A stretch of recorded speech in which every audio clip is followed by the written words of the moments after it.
Hi guys. Okay, just coming through. A little bit of a delay tonight, but hopefully we are now live. If I see there's a few viewers in. If you can see me and hear me, just let me know in the chat, please, and then I know everything is working okay. Okay, let's have a look. Do-do-do-dum, do-do-do-dum.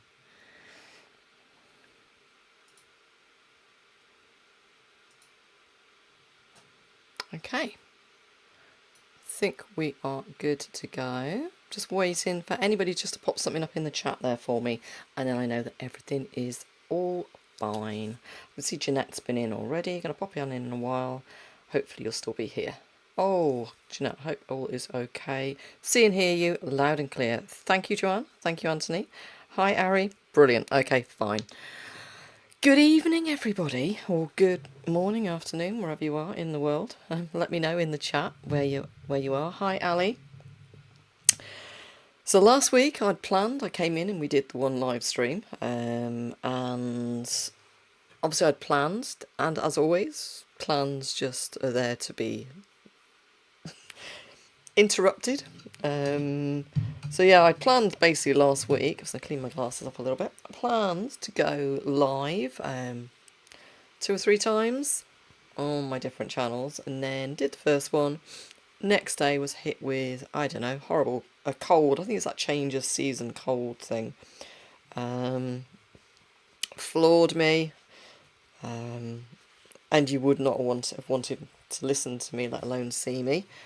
So I've waited a few more days till I feel much better, and thought, right, let's come back onto YouTube, and then we'll look at maybe going over onto Facebook, etc. over the next few days as well. I've got a live stream on Patreon this weekend anyway, but I need to get this finished. This one, you can see I've switched out. I was working on Max the dog last time, and tonight I have switched over, and I'm going to do a little bit of work on this, which is a huge challenge. Hi Camilla. Hi Barbara. Jan. S. Neil. I'm trying to guess the name there, coming in from Colorado anyway. But yeah, I rarely use pastels. I very rarely use pastel pencils. I often use pan pastels, but I never ever do human portraits, and I certainly never ever do a self-portrait. But in the private Facebook group, I'm just going to move my reference over here. In the private Facebook group, we have challenges, and the current challenge I set everyone is to do a selfie or a portrait, and obviously I can't set a challenge if I don't undertake the challenge myself. So I was like, oh, I was going to do it in different styles, and then I thought, no, let's do a realism style. And I'm not being funny, the worst part of it so far has actually been trying to take a reference photo. None of it is really finished in any area. I'm kind of working it, feeling my way through it. It's a little bit painterly. I need to come in, obviously do details, refine, sort my eyebrows out. I did realise though, self-portraits or doing portraits, you could give yourself a bit of a makeover or a little bit of a facelift if you wanted to. But I've been really honest with mine so far, and I took the photo with no makeup on as well, so I'm trying to be quite true. So we will see, we will see. Hi Sandra, Karen, yeah, feeling loads better now. I'm just trying to, I've got a massive list of things I'm working through, a to-do list, before I head to America in about 10 days, I think. So yeah, all is good, all is good. So I'm going to attempt... no, I'm not adding glasses, Harry, because I didn't wear my glasses in for the reference photo. So completely natural. I think now that I'm doing this, I don't know why I was worrying. It's like, oh my, yeah, you think, oh, I can draw animals, I can do fur. That's not a problem. I can do other stuff. Quite enjoy drawing the flowers, etc. But I thought, oh, I can't do humans. It's that whole thing with skin colour and everything. And then I realised, you know what? I always say to everyone, every subject, it doesn't matter what the subject is, it's just the same repetition. So it's your tonal values, it's your shapes, your tonal values. They create the form, and then it's breaking those shapes down into smaller shapes. And the colour is just something that you mix and blend and layer. Obviously I'm doing this on pastel mat using pan pastels for my base, and then some pastel pencils. Never really followed any classes or anything for this, so it's just kind of, I just get stuck in and kind of learn as I go along. So I'm going to do a little bit of drawing.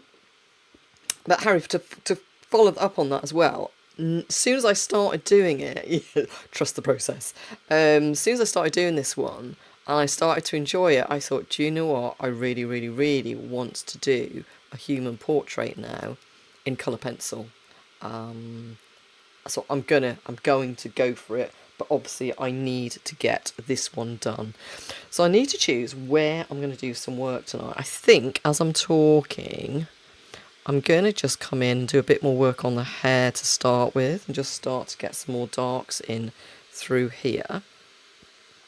If anybody has got any questions this evening, obviously just pop them in the chat. I'm just going to move this one up a little bit. I'm going to block in first of all. No, to be honest, first of all, I'm just going to come in with a couple of my pencils. I'm using a whole mix of pastel pencils as well. I've got mainly Caran d'Ache, and I've got Stabilo Carbothellos, and I've got Pitt pastel pencils.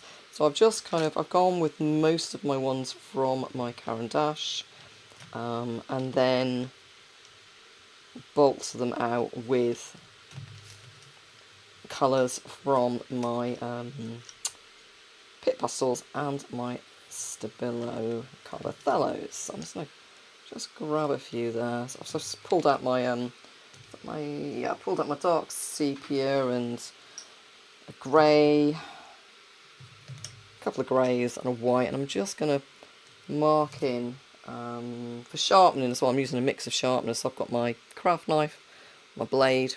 I have tried out the little Stabilo sharpener that comes in the box, and it is actually quite good. I guess that's because it's quite sharp at the moment. And I've got the little Raffine file as well, just for filing up if I want to get a sharper point on anything. So let's pop another magnet down over here. Just move my glassine paper out of the way. But yeah, if anybody's got any questions, anything you want me to chat about, please do just let me know. And I am literally just gonna start to come back in, because it's been a couple of weeks since I've worked on this one. So as always, when I come back to a piece, I just want to kind of get a feel for it again. So I'm just going to bring in, make sure I'm getting these shapes back into the right place. So a bit like a tiger stripe, my hair has obviously got streaks in it. So I'm just going to pop in some hints of where those basic shapes are again. So where my darks are before I come in and block in with my pan pastels. I'm just going to mark in again where the dark shapes lie. Again, I'm not too worried, not too concerned about it being super, super detailed. I need to make sure I'm not going to go off screen. Bump that up a little bit. There we go. All this sinks away into darkness down here anyway, so where have I got to? Making sure on the screen I can come down to about there, that's fine. And you can still see. Little fibres, the joy of textured papers. Everything sticks to them. And when you've got several dogs, it's usually dogs' hairs. Okay, so I've got a lighter streak just coming down through there. Coming down and around.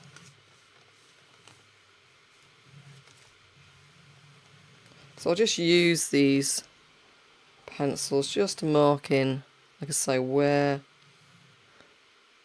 these main streaks, etc., are coming through. And I'll come in with my pan pastels and fill in the big shapes basically, and then start to texturize and break it up. I've got I'm going to pop my arm in and my shoulder, etc. underneath as well. So I'm trying to just work top to bottom, but rather than me leaning in and getting all detailed and blocking the screen, this is a much easier way to work whilst I'm just on with you for a short time tonight. And it also means I can kind of quite speedily make some progress, hopefully. Where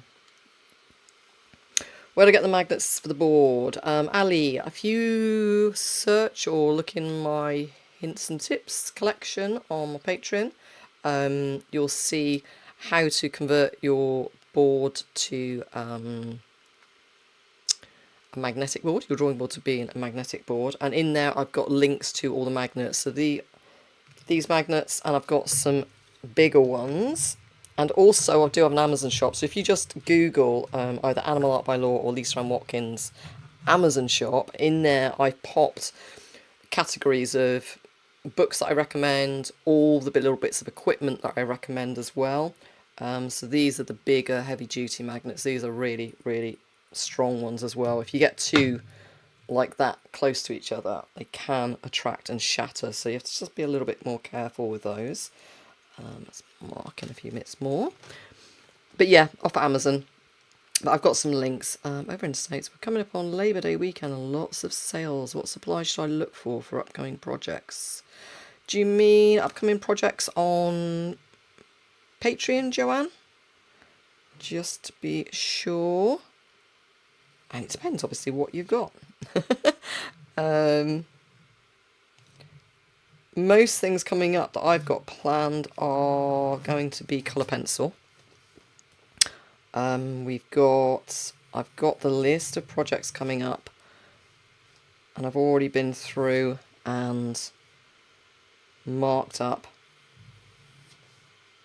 on the calendar today which projects I'm doing when.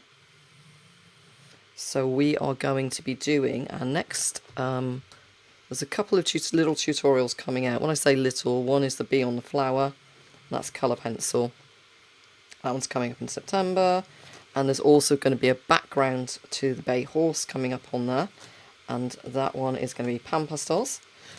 Obviously, you've had the tutorial this week, the very in-depth one, of the poppy background. And that was 10 hours to create a little background, pop a flower and a background on a really small size piece. But again, that was pure pencil, so just colour pencil. And then the next big in-depth tutorial is going to be a black spaniel. I'm going to go back to where I started all those years ago, and I'm going to work on the same black spaniel, just a different image of. And we'll see whether I have progressed in all that time. Be a little bit disappointing if I feel like I haven't, or if it looks like I haven't. Okay, let's map this in. And then we're going to rotate every 3 months. So I will do an in-depth tutorial. The second month will be a gap tutorial, and the third month will be 2 smaller, like focused tutorials or demos as well, and then we'll be back to doing another full in-depth tutorial. And I'm guessing the next one's probably going to be going back to either doing a donkey or wildlife, supposed to be a tiger, not sure, could be a Highland cow. I know it's not a wildlife. We'll see though. Waiting for the visual edge board being shipped. Excellent. It is, Ali, and what you can do if you struggle to see the shapes is blur. I can take my glasses off. If I take my glasses off, I can't see the detail. So, and that's getting worse as well. But the other way you can do it is just, and again, I've shown this on the hints and tips videos.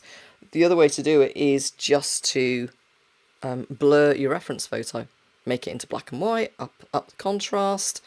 That will break it down into simple shapes of tones and values.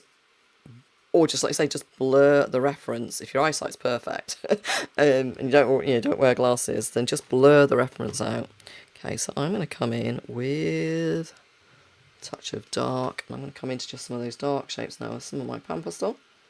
I'm just going to dab it into some of these shapes, and what this does for me is it just gives me a really nice base, and it speeds up, just speeds the process up for me.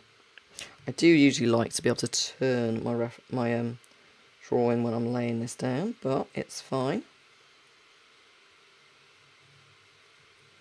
So I'm mixing together. I think I've got some Payne's grey and a touch of umber there. Try not to go in with the black. Same as when I work with the pencils. Try not to go straight in with the black. You can if you want. Absolutely fine. But this just saves my pencils then. And of course it speeds things up greatly.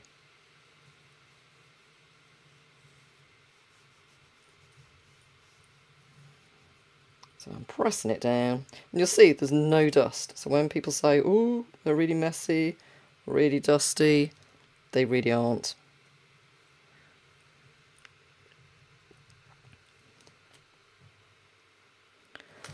There's a woolet in the house. Oh no. Am I going to get black in time? I'm trying to figure out what the joke is. I'm quite tired, Alan. You might have to explain. It could be a hint to an 80s music track. I don't know. Okay, I'm just picking out that big chunky shape in there as well.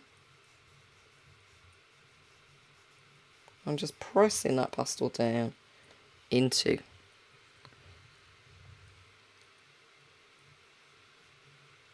the tooth of the pastel mat.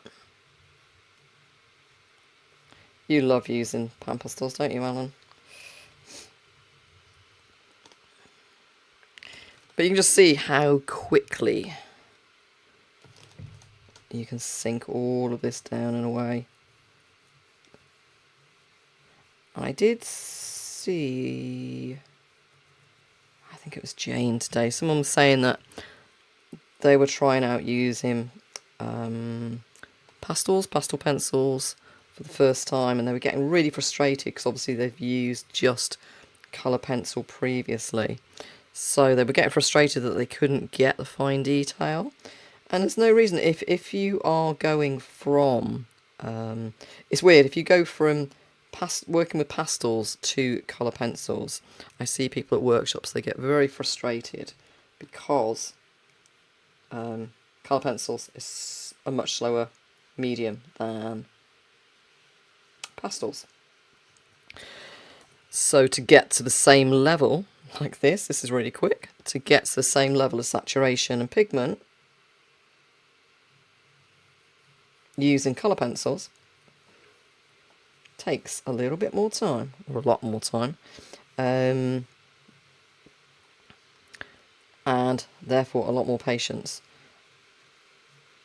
But likewise, if you're going from from pastel pencils or pastels and pastel pencils to colour pencils to pastels, let's get it right, you then can get a little bit frustrated that you haven't got the ability to keep laying translucent layers down, and also getting those super fine details. You can get fine details with your pastels, but generally the finished effect is a little bit softer and a little bit less finely detailed compared to using those colour pencils. Sinking that right down and away in there. But you can combine, like I say, there's no reason why you can't combine your colour pencils over the top of your pastels if you are really struggling. So I'm going to come all the way down here. I think I can just get that in. Yep, so I'm going to come all the way down to the bottom here. So I'm working this area behind. I'm going to pop all of my arm in, but I'm going to do that later on. I want to get all the darks in around there, and also there's the dark shadow in on this side as well, and this will form the outline shape of that arm. So I will come in on this side as well and sink this away, and that will then give me the shape of my arm down on that side. And then I'll do the arm later on. Look at my glasses. Messy, dusty things. It was a joke about doing a black dog from your past. Oh, black in time. Blast from my past. I get it. Yeah, it is. It's weird. I've got lovely photo shoot with that dog all those years ago. And it's just, I think it's always one of those things I've wanted to do is go back. Because, like I say, most of the things that I create are for others to learn from. I often feel that I'm always trying new things, teaching new things, and I often feel that I'm not making any progression, and obviously I must be, but I haven't concentrated on just one subject, and I haven't concentrated on just one medium. So I do want to go back, like I say, and almost do a side-by-side comparison of working on a Black Spaniel, which was one of my first tutorials that I did, just to see. I know, for starters, that as far as the tutorial itself goes, that my recording equipment and my recording abilities and editing abilities have definitely, I can categorically say that they have definitely improved since those early days. But suffice to say, let's see if my drawing, my seeing, my rendering, my layering, even my colour selection. I've got different pencils, a lot more different pencils now to when I first started out. I only had a box of Albrecht watercolour pencils back when I started out. So I might treat myself on this one. Just collect, I don't know, maybe select just a couple of brands, or be a little bit more limited, not limited palette, but a bit more selective on my choices. So we've got, all this is dark down here, and then I can bring in my pencils and my lighter shades of pan pastel over the top. That just gives me a few shapes down the bottom there. Let me just see if I can bring up the photo onto the screen. Bear with me, Harry, and I will have a go at doing that for you. Just give me a second. And I should be able to find the photo.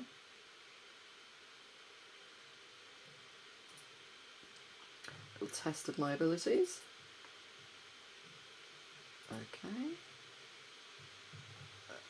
Let's see if we can pop it up on the screen. Here we go. Here's the picture. I'm doing a less, I think the colour on the screen is showing up a little bit more red. So on my tablet in front of me, and I'll show you my tablet, which is the one I'm working from, my tablet is actually a little bit more less saturated, less reddish, much paler. So I'm kind of going with that, and then I'm going to build up more, slightly more colour into it, but not too. I felt at one point I went really ruddy red, so I kind of knocked it back a bit, and I'm trying to find a balance between, it's that whole thing, like I say, about working from reference, and whichever if you print one out, if you work from a screen, guaranteed. I've got it up on two screens, three screens here, and each one looks completely different. So I'm sticking with this one on my tablet in front of me, and it's much much more natural one. I just feel that the one that's coming up on the screen, I've just shown you, is definitely looking a lot more red. So I'm trying not to make myself look too red. A little bit more of this. I'm just going to turn my soft tool on the side as well, where I want to just bring up a few little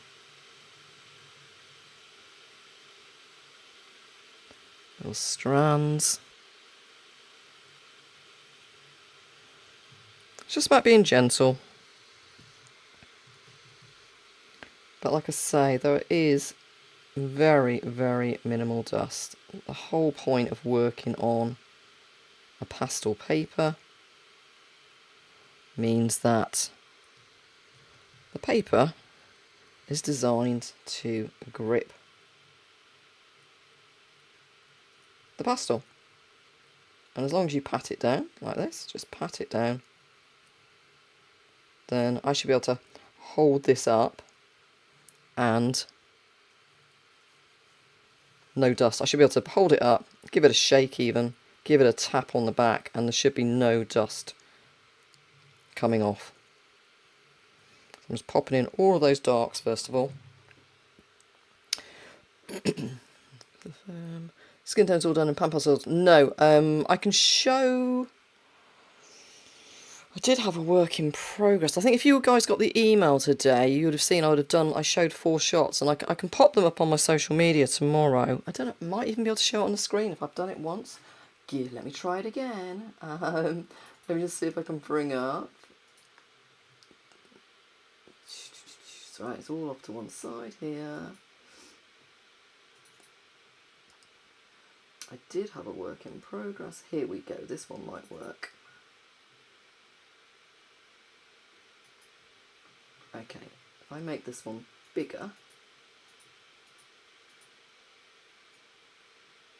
on the screen, I started out really, and it's exactly like I am with the hair. So I blocked in, started with my lights. So I think I started with white.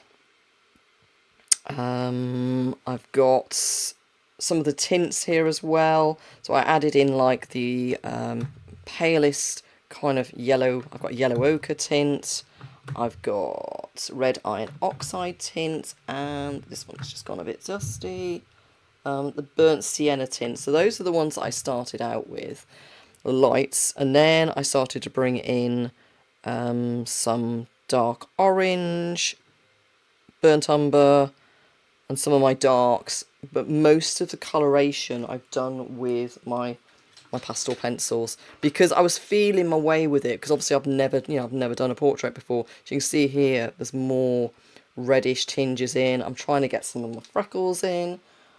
I might, if I have to, pop in some of my let's get rid of that one again.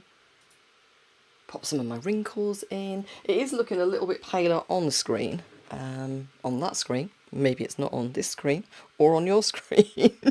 Aye.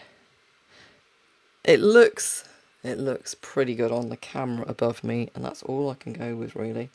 So let me just get the rest of this popped in down here. Press that all down in there, into there. So I like to use this, like I say, for the main big chunks, the biggest shapes, and then I can break those shapes up.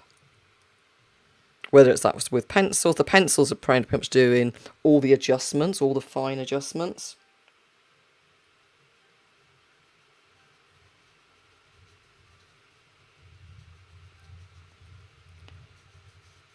Rest of that press down.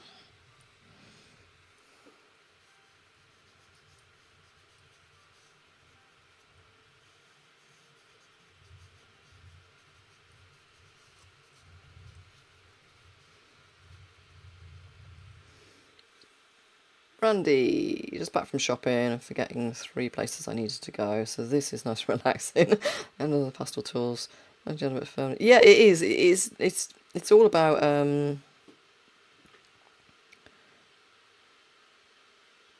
Yeah, Harry, I could have left it. It came up really painterly and really smooth when I just used the pastels on their own, and that, I mean, I guess that's why I chose them, because I thought I knew that I could achieve that initial base quite quickly using just the pastels, and I knew that their design. I've seen other people, get amazing results with just using pan pastels and seeing how far that can then take you. So I'm just going to mix some of this umber into that dark shadow down there as well. I say at the finish, if I need to take it even darker in there, I will. But that now has sunk all of that away. So now, swap out one of these tools. I'm going to bring in a smaller tool. This is one of the smaller. I use these quite a lot. And I also use the real fine ones, but I do use little makeup tools as well. So I love, this is my favourite little soft tool. It's the long handled light, and it's just a smaller one, which gives me a little bit more precision. So I'm going to come in now with some of the lights over the top. I'm not going to go completely up to the light. Let's come here. I'm going to come in with the neutral grey. So now it is just literally a nice little sweep.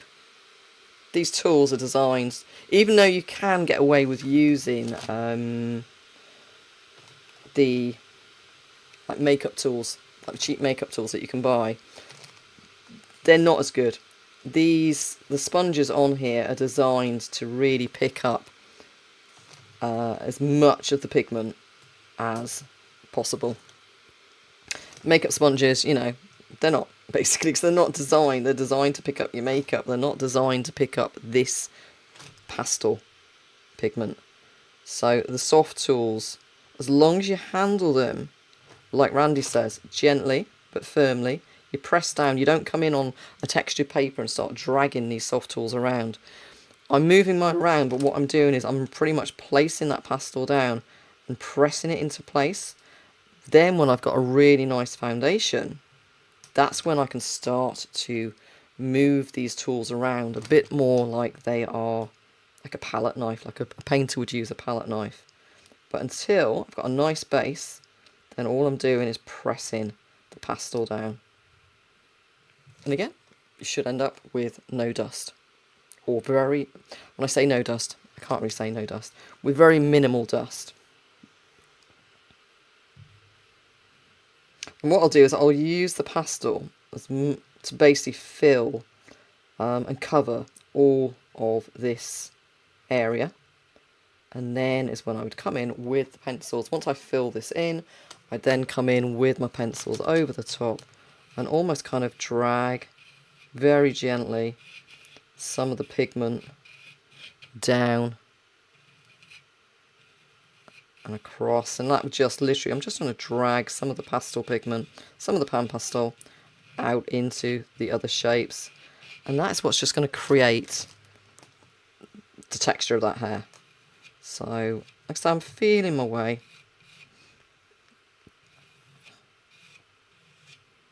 But it is, Alan, you say it's a lot of work, but it is actually quite quick, and it is actually quite therapeutic. I find it quite nice. I'm actually finding it really nice working on a completely different subject as well.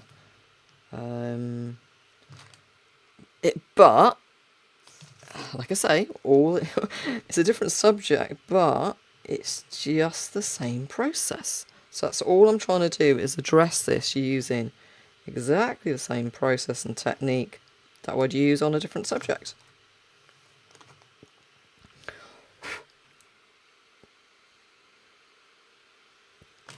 And he says, the dust from the pastels, I can't use pastel pencils, they do get up my nose and it feels horrid. I can use the pan, so that is good. Brilliant. I find, yeah, again, pastel pencils on their own, really dusty. But then sometimes I have found my colour pencils can get quite dusty as well, depending on the surface. If the surface is deciding, for whatever reason, it doesn't really want to grip my pigment, I've ended up sometimes with more dust from the colour pencils than from my pastels, but my pastel pencils on their own, I can find them to be quite dusty. But combining them with over the top of the pan pastels doesn't seem to be as dusty, so that is fine for me. Again, I'm just coming in, literally just coming in with this and filling a lot of these shapes. And again, with pan pastels, these are quite translucent, so you can glaze and layer with them. So if you're a painter and you're very traditional in how you work, mixing your pigments, you don't even need to buy, I mean, with pan pastels, you don't even need to buy the whole set. If you're au fait with mixing your colours and your colour theory, all you need is your primaries, your black and your white, and you can pretty much, you can mix every single colour and shade, tint and tone, using just your primaries and your black and your white. It would be nice to have a magenta in there as well, because it always is. Right, so I come in with another tint. This is the, no it's not, raw umber tint. I've got the raw umber tint here. So I'm not going in quite with my white. I just want to come in with this, the tints first of all, and just lighten up. Get a few variations running through here.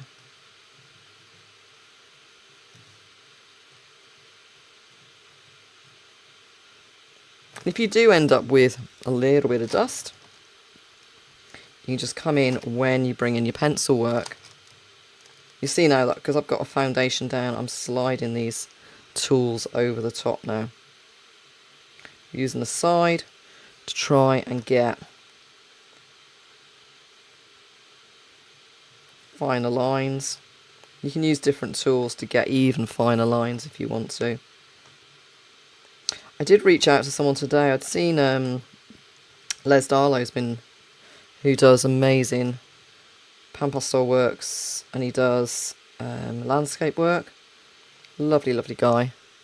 And he's been doing some work on canvas. There's a guy in the UK that has developed some canvas, and Les has been getting some amazing results. So this guy has said, you know, if I just reach out to him, he'll be able to send me some. So I'm looking forward to trying a project, most likely an animal, using pan pastel on canvas. So we'll see how that goes.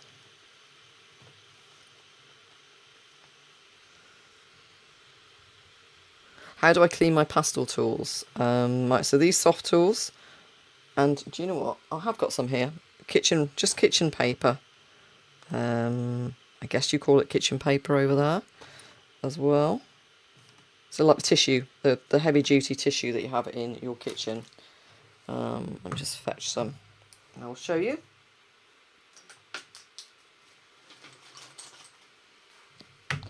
Just going to cover up my drawing before I do this. There we go. So to clean the tools, you can put them in the wash as well. I tend to have like lots of spare sponges anyway, but this one here is still quite loaded up. So you just get kitchen paper and you clean off on the kitchen paper. I do tend to try and put as much pastel down as possible. So if I find an area that's not as heavily saturated with pigment, I try and use up what's on my tool as much as possible on my pastel mat first of all, or on my surface. And then you literally come in, like say this was quite heavily loaded still, and you just come in and you can see here it's now starting to clean off. Now these ones, very fragile, they're like little socks that fit over the top, and these do tear and rip, they don't last super long. So you, again, just be gentle with them. You can put them in the wash, but they can sometimes crumble. Your bigger tools, your bigger sponges, like these ones, again, you can just come in and wipe them off, or you can put them all in a little bag, or those little laundry bags. and just wash them in the washing machine, or hand wash them and then spin them out. Again, just treat them gently, but that's what you do. You just always have some of the kitchen paper to one side, and then you can wipe off your tool. Right.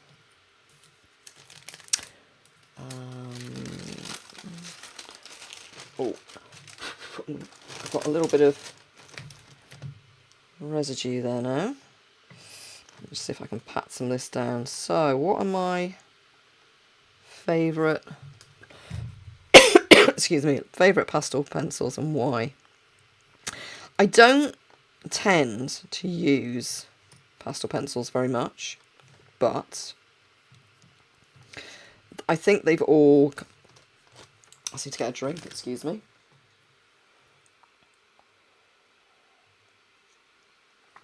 I think with the pastel pencils, they've got different qualities, a bit like the colour pencils.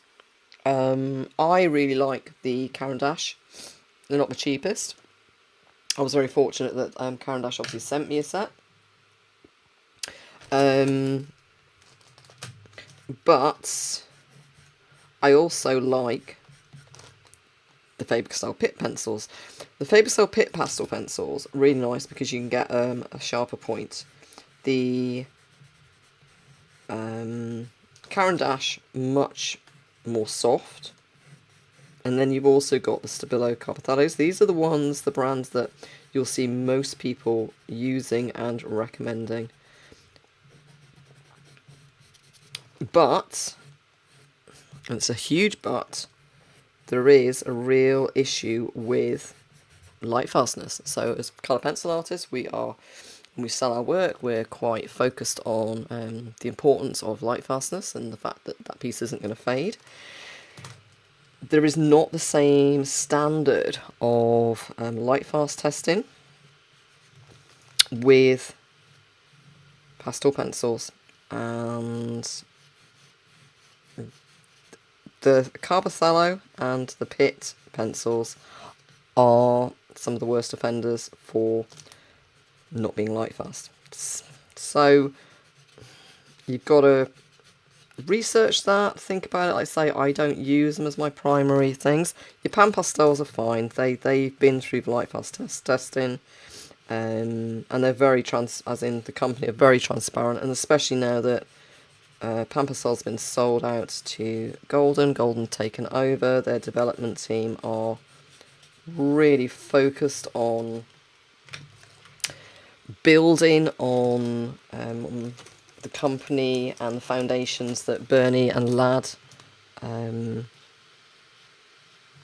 built the company on initially. So Golden are really working on developing the tools, the pastels, etc. But yeah, I mean, it's just one of those things. Just be really careful, be mindful of light fastness, basically. If that is something that bothers you. If you're just drawing for fun, you probably get away with one of the cheaper sets. And again, I've just picked things up over the years bought things in the sale, bought things off eBay just to try things, bought part used sets. I have got possibly other pastels in the cupboard there as well, but these are the ones. Like I say, the good thing about the Pitt pastels, exactly the same as all the other Faber-Castell ranges, is that all the colours match. So this is, you've got your colour numbers on here, so they all match across the board. So these colours in the pencils match the colours in the polychromos, in the Albrecht Dürer watercolour pencils. They also match the stick pastels as well. So if you want to understand your colours, and you already know your colour pencil colours in the Faber-Castell range, that is, go with your Pitt pencils. I think they were the first ones that I bought, to be honest, were the Pitt pencils. And then I got the Carpethellos, and obviously Caran d'Ache sent me their full range as well. And like I say, I love them. Some beautiful, beautiful soft ones. But Derwent do a lovely range of muted colours as well.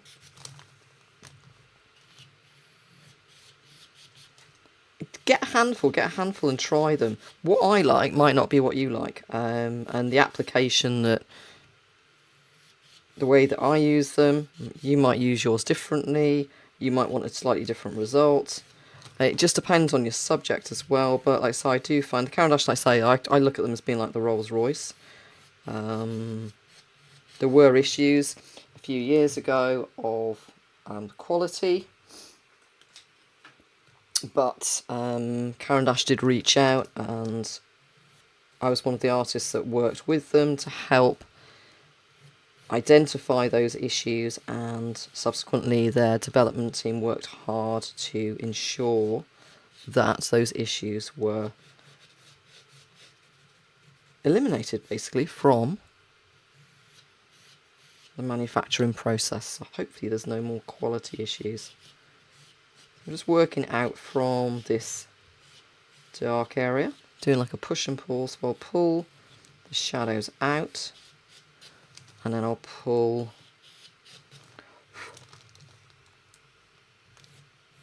some of the finer hairs down, and gradually we'll just get finer with it until, let's say, you take it as dark or as detailed as you choose. So I'm just focusing there. If I've missed anything. Yay, Jeanette. Tried Carpathello, but I couldn't work well with them. They went muddy very quickly. Maybe I'll get some open stock to try and see if I get on with. What did you try them on, Nicola? Your paper, obviously, you know, is going to make a huge difference there as well. Just want to get a little bit more pan pastel down in that little spot. I put my tool down. Let's have a look. So some people will only work on UArt with amazing, amazing soft results as well. I like working on pastel matte. Pan pastels are...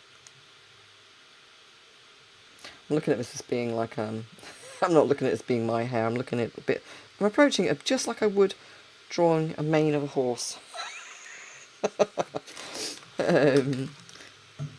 I use pastel matte, maybe because I've watched the butterfly video, but maybe you could give yourself gold leaf highlights. Excellent. It is. I mean, I find I think the only time I've really struggled. I'm just looking at my colours here. Do I want to go a bit darker? Let me just take that a bit darker. Yeah. I struggle with watercolours. I think I'm just too impatient. I'd like to try watercolours again, actually, and just see if now I could be a little bit more patient with them and also plan ahead with them.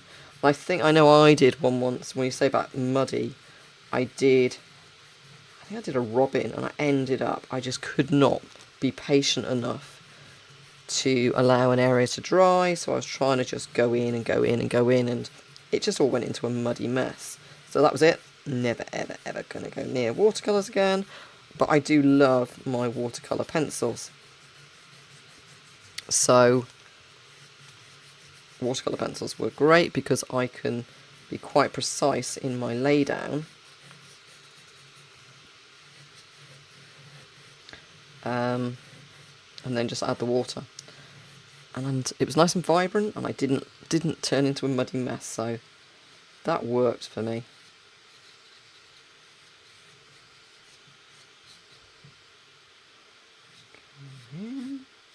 Just concentrating a little bit here.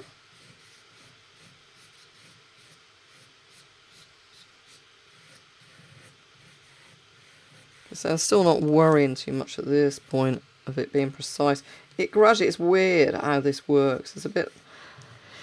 You just look at those big shapes, and like I say, I'll just start pulling it around, and then all of a sudden it's like, oh, okay, I've ended up actually getting quite fine detail without really even attempting to. I'm just going to work out one area into the next. Break that up and come back in.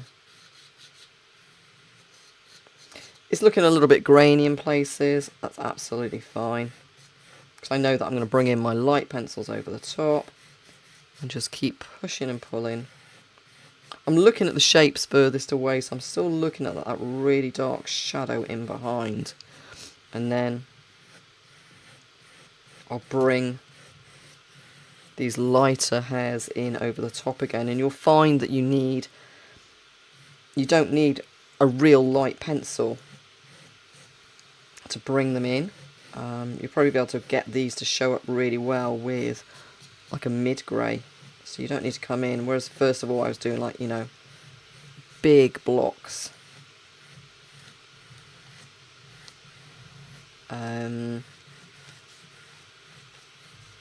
Using a dark and a light, it was just literally to get some pigment down and get those initial shapes. Like I was saying a little bit when you do tiger stripes, just so you don't lose your way of which one's a dark one and which one's a light one.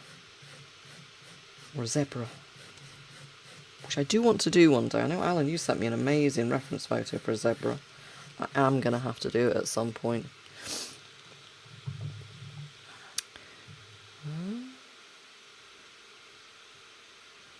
Should we go forward? Thank you, Randy. Issue with the pastels. Maybe I'll give it a go again. Attempt to get slower. Gain confidence from tutorials. I entered UK CPS and was accepted for the in-person exhibition. Nicola, that is amazing. Is that the UK? Is that the UK? The annual Open? That's amazing. Elephants, Karen. Your elephants are amazing. Because you've picked up your elephant again this week, I think, haven't you? That's right. So this is all going down quite dark now, but that's fine because I'm going to bring my lights in over the top.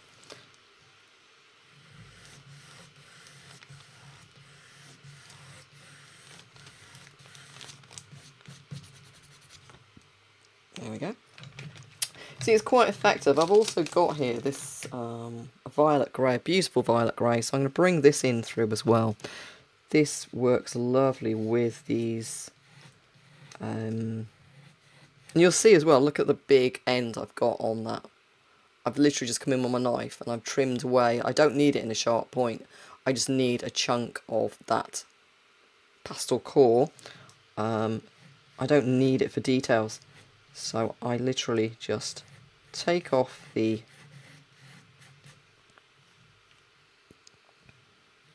top layer and I leave it as a big chunk, and it'll self-sharpen as I move it around. It'll self-sharpen. It's beautiful. This violet grey is just gorgeous, so I'll bring that in. And if it goes too purple, it's absolutely fine. I do have purple tinges in my hair, so it works perfectly, really. Thinking about getting it recoloured. I might be taking my pencils to the hairdressers and saying, can you make it this colour, please, to match this pencil?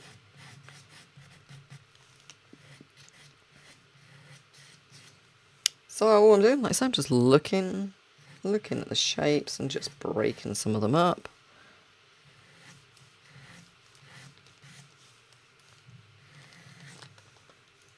Just the best thing really is if you've got the odd thing with this is just like looking, for me, doing this as a portrait, especially with it being a self-portrait, is kind of just seeing myself looking back at me. But then when I thought, oh, if I can see myself looking back at me, it must mean that, you know, I'm doing an okay job, because I can see me. So it's working. So I'm just going to bring some of these strands down around into this dark area.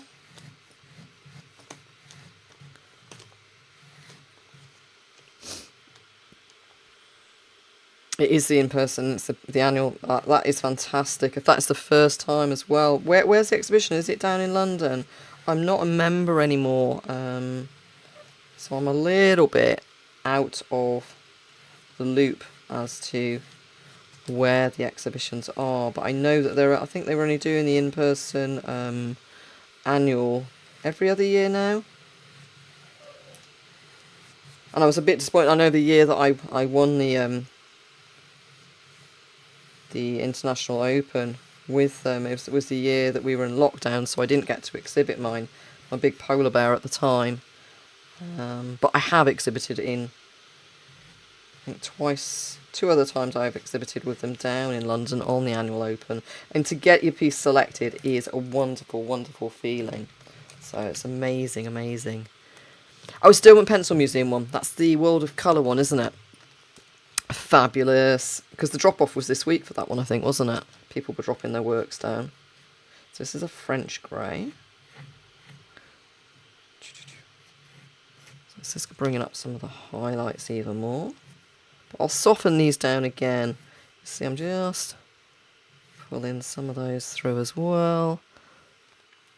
None of this through here is really that bright.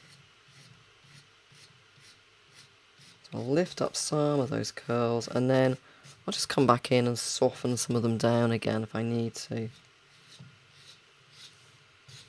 So one thing with the pastel pencils is the fact that they're very... don't need much pressure. If you struggle with your grip, then they're quite a nice one. Because you don't need much pressure to use them. I need a mid-grey. I need something like a mid-grey. Let's try this one. Just seen the time. I can't believe that we've been on for almost an hour already. So we are probably going to bring this to a close soon because I do need to get the dogs out still.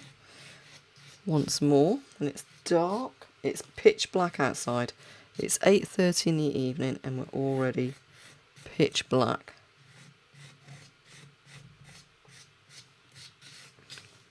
So I have got some work done. Not a huge amount. Pull some of these through. Let's say the fact that is so lovely and dark in behind.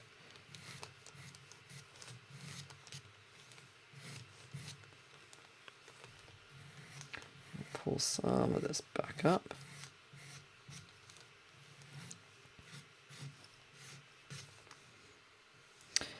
So, next live stream then, I'm going to try and do it, I think, might be tomorrow, it might be Saturday. We've got things on. I'm already doing our live draw-along, Patreon draw-along is on Sunday, which we're working on our peacock on black paper, so this will need sinking back down again. So I've already got a live stream on Sunday. But yeah, definitely, because I've got to finish this as well. And it's nice just to come on and have a natter. Let's see if I'm going to move this out. I can't zoom out anymore. Move this back down. You can see all that dark compared to at the top, how that is all going to sink away. It will make my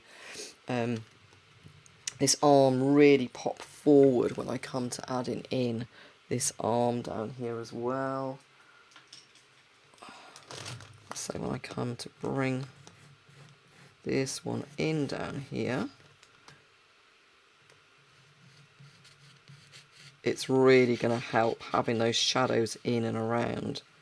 It'll just really help that arm to pop forward. So no, Nicola, the good thing about the World of Colour one is the fact that they do have it every year. It is at the museum. The staff at the museum that host it are fantastic. I did see someone as well. Someone took the photo of... It wasn't yourself, was it? Someone took the photo because they'd spotted my book that was there in the shop, which was really cool. I was really happy to see that. So, yeah. Okie dokie. Right, I am going to call this a night. I've got a little bit more kind of underway. So maybe in the next section I can get this bit finished, maybe this chunk, and we might even get all the hair finished on the next live. It doesn't leave too much to do then. The arms shouldn't be too hard to do, I don't think. See, just tackling it chunk by chunk, and I wouldn't tackle it this way if I was doing colour pencils. Colour pencils are probably working more all over, getting all of my values in place all over. Whereas this one, I'm quite happy to go, okay, I'll work the face, I'll work this, I'll work this. And then at the end, I think I'm going to do a glaze all over to tweak and adjust those colours. But I'll try and take a photo of this. I'll pop it up on with the other images that I've taken quick photos of from when I started it, so you can see how I started the foundations. I can see I've got loads more work to do on the face, but the likeness is there, so I don't feel that, you know, as far as the selfie goes, it's at what I can leave it at whatever point I like, and that's the good thing. So yeah, brilliant, Sandra, working on the bay horse, fabulous. It's a huge one, it's an epic one, so good luck with that. Okay, everyone, big thank you. And like I say, I'll try and stay on top of this now, and I won't get ill. And we'll get another live up in the next couple of days, and I'll get some more work, maybe even tomorrow. Might not be on here, it might be on Facebook, we will see. Okay, brilliant. Thanks so much, everyone. Don't forget to subscribe to my YouTube channel as well. And if you want to join me, like I say, for regular draw-alongs or any of the tutorials, just head over to my Patreon or my website and take a look. Cool. Thank you. Thanks, Ali. Good to see all of you. Brilliant. Night, everyone. Or have a good day wherever you are.